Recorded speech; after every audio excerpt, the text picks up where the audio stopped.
So first thing we're gonna do, we're gonna get this bike running hot, get it nice and hot, shut it off. Okay, so that's a T40. You're gonna use that underneath. Now let's get the other sides. Now you're gonna remove the T30 Torx machine screws from this filter housing and get some gloves.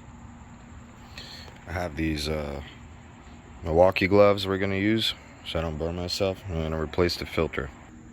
Alright, so T30 Torx, you got the 3 out, and this is the kit that we're gonna use to do the oil change right there.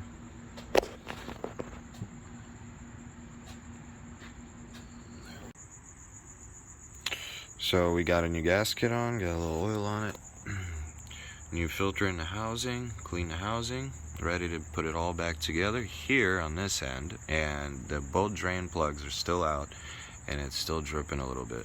This bolt is a T40 Torx, and you put that little crush washer, and this one is a 17 millimeter, and it comes with its crush washer.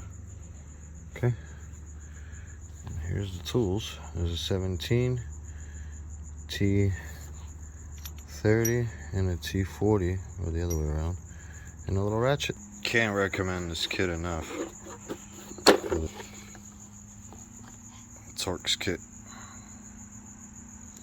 for the oil change on the Ryker. Makes it so much easier. Okay, the next day here, we're gonna check the dipstick. This should have given it enough time to the tube to drain down, and we can get a proper reading on there. So you guys could see it.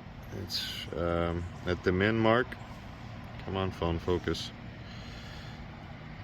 It's right at the min mark, and that'll give it enough to expand. That's probably where you want to be.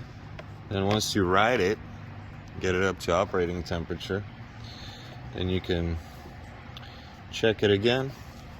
You have to have it running, then you idle for 60 seconds, and you shut it down, and you got like 10 to 30 seconds to check. And that's it. You should be somewhere in the middle, maybe closer to the max, but not over the max.